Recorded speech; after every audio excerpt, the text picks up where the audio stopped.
नमस्कार, स्वागत है आपका हमारे चैनल में। मैं रानी गुप्ता आपके साथ। बड़ी खबर सामने आ रही है। आपको बता दें कि एक बार फिर से यूसीसी को लेकर के बड़ा बयान दिया गया है उत्तर प्रदेश के डिप्टी सीएम केशव प्रसाद मौर्य के द्वारा, और इन्होंने कहा है कि देश को जब भी यूसीसी कानून की जरूरत पड़ेगी, सरकार इस कानून को लागू करेगी। इसी के साथ ही उन्होंने मुस्लिम पर्सनल बोर्ड लॉ को भी लेकर के बातें की और वहीं असदुद्दीन ओवैसी पर भी जम करके बरसते हुए दिखाई दिए। उनका कहना है कि ओवैसी का काम ही है विरोध करना। बता दें कि समान नागरिक संहिता यानी कि यूसीसी के विरोध में all India Muslim personal law board द्वारा आर पार की लड़ाई के ऐलान की कड़ी आलोचना करते हुए उत्तर प्रदेश के उप मुख्यमंत्री केशव प्रसाद मौर्य ने यह कहा है कि समान नागरिक संहिता बीजेपी के प्रमुख एजेंडों में से एक रही है।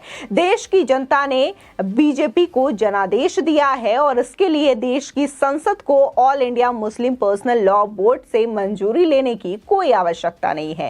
इसके साथ ही असदुद्दीन ओवैसी के विरोध को खारिज करते हुए केशव प्रसाद मौर्य ने यह कहा है कि विरोध करना उनकी आदत है। बता दें कि संसद भवन परिसर में मीडिया से बात करते हुए केशव प्रसाद मौर्य ने कहा कि अयोध्या में भव्य राम मंदिर का निर्माण, जम्मू कश्मीर में धारा 370 हटाने और समान नागरिक संहिता कानून लागू करना बीजेपी का प्रमुख एजेंडा रहा है। आज अयोध्या में रामलला का भव्य मंदिर बन रहा है।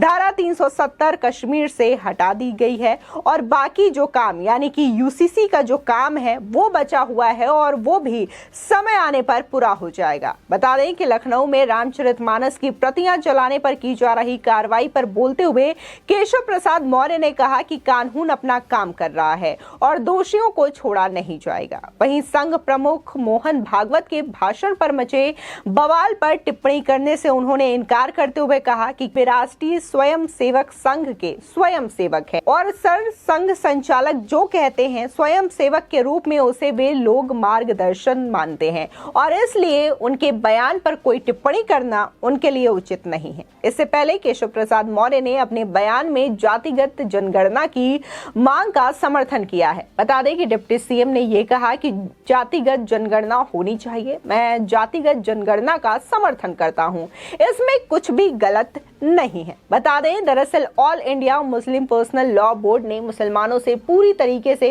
शरीयत पर अमल करने की अपील करते हुए सरकार से समान नागरिक संहिता का इरादा छोड़ने का अनुरोध किया है और इस पर टिप्पणी करते हुए डिप्टी सीएम केशव प्रसाद मौर्य ने यह कहा कि देश की संसद को मुस्लिम पर्सनल लॉ बोर्ड से इजाजत लेने की कोई आवश्यकता नहीं है कि किसी भी कानून को लागू करने या बनाने के लिए उसकी राय ली जाए। बता दें दरअसल देखने को मिला कि रविवार को मुस्लिम पर्सनल लॉ बोर्ड के अध्यक्ष मौलाना सैयद राबे हसनी नदवी की अध्यक्षता में नदवतुल उलेमा लखनऊ में बोर्ड की कार्यकारिणी बैठक हुई थी और इसमें समान नागरिक संहिता को लेकर एक प्रस्ताव पारित कर मुसलमानों से यह आह्वान किया गया था। बता दें कि बोर्ड के महासचिव मौलाना खालिद सैफ उल्ला रहमानी की ओर से जारी बयान में यह कहा गया था कि बोर्ड की बैठक मुसलमानों को ये याद दिलाती है कि मुसलमान का मतलब अपने आप को अल्लाह के हवाले करना है, इसलिए हमें पूरी तरीके से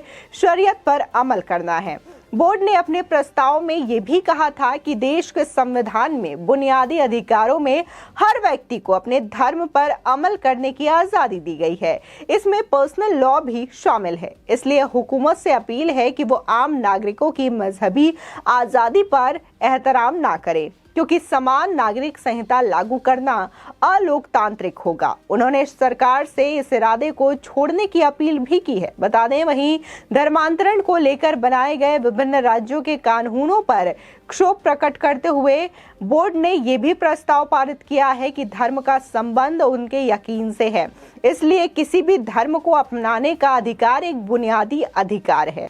आपको बता दें जहां लगातार ये दो टूक देखने को मिल रही है कि पर्सनल बोर्ड के द्वारा ये कहा जा रहा है कि जो उनका गुट है, जो समुदाय है, वो शरीयत का पालन करेगा क्योंकि संविधान भी ये अधिकार देता है तमाम धर्म के लोगों को कि वो अपने अपने धर्म के मुताबिक काम करे। तो वहीं सीधे तौर पर अगर हम बात करें उत्तर प्रदेश के सीएम योगी आदित्यनाथ की, तो उन्होंने ये ऐलान किया था और कहा था कि ये देश जो है शरीयत से नहीं बल्कि संविधान से चलेगी। वहीं दूसरी ओर देख देखने को मिलता है कि जब भी अधिकार की बात आती है, हक की बात आती है, जब वो देश को लेकर के बातें होती हैं, तब यही तमाम जो समुदाय के लोग हैं वो ये हवाला देते हैं कि संविधान से बड़ा कुछ नहीं है। संविधान में जो लिखा गया है, जो कहा गया है, उसका अनुपालन सभी गुट और सभी धर्म और सभी समुदाय के लोगों को करना आवश्यक हो जाता है। लेकिन जब यूसीसी को लेकर के बातें कही जाती है तो इसको लेकर के तमाम तरीके की भ्रामक चीजें फैलाई जाती है और ये कहा जाता है कि जो समुदाय है मुसलमान, वो अपने पर्सनल लॉ और शरीयत के हिसाब से चलेगा, ना कि संविधान के हिसाब से। अब इन चीजों को लेकर के लगातार गहमा गहमी के बीच में जिस तरीके से केशव प्रसाद मौर्य ने जो बयान दिया है, उन्होंने सीधे तौर पर अपनी बात रखी है यूसीसी को लेकर के और उनका कहना है कि जब भी इस देश को ऐसा लगेगा कि अब वो सही समय आ गया है कि यूसीसी कानून को लागू कर दिया जाए, तो उस दिन ये सरकार इस कानून को लागू करेगी और इसके लिए ना तो हमें किसी की परमिशन लेनी होगी और ना ही किसी से हमें राय करने की जरूरत। बता दें कि इससे पहले भी विधानसभा 2022 चुनाव में यूसीसी का मुद्दा काफी ज्यादा उठा हुआ नजर आया था, क्योंकि गुजरात और इसी के साथ ही उत्तराखंड में भी चुनाव हुए थे और इस दोनों ही स्टेट की सरकार ने ये कहा था कि यूसीसी कानून वो लाएंगे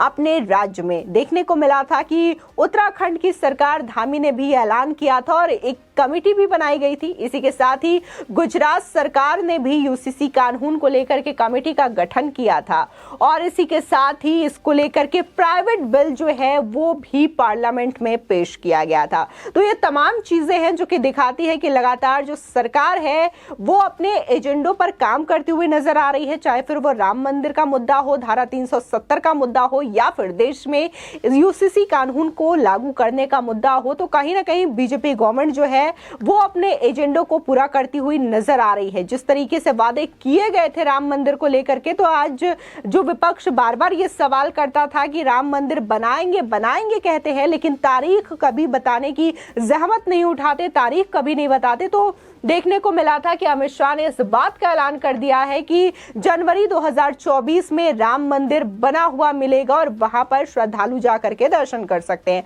खास तौर पे उन्होंने राहुल गांधी को न्योता दिया था कि आप भी जनवरी में जाएं 2024 में और वहां पर दर्शन करें। इसी के साथ ही धारा 370 को लेकर के भी बहुत ज्यादा सवाल उठते रहे हैं। जब बीजेपी ने यह कहा था कि अगर उनकी सरकार बनती है तो वो जम्मू कश्मीर से धारा 370 को हटाएंगे, तब भी इस बात को लेकर के विपक्ष घेरता था और यही कहता था कि ये सब तो सिर्फ चुनावी वादे हैं, इस चीज को कभी भी बीजेपी नहीं कर पाएगी और धारा 370 नहीं हटा पाएगी। लेकिन देखने को मिला कि आज जम्मू कश्मीर से धारा 370 हटा दी गई है, वहां पर अमन और शांति का माहौल है। वहां पर आज जो बच्चे हैं वो हाथों में पत्थर लेकर के अपनी ही आर्मी के ऊपर बरसाते हुए नजर नहीं आते।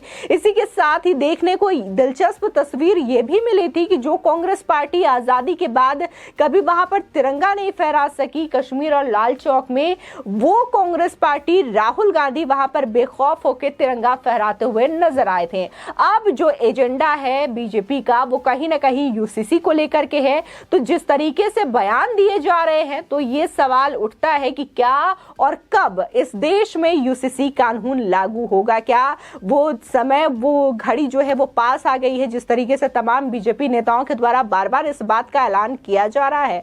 फिलहाल इस खबर को लेकर के आपकी क्या राय है, हमारे कमेंट सेक्शन में जरूर बताएं। आगे की और भी अपडेट के लिए चैनल को सब्सक्राइब करना ना भूलें।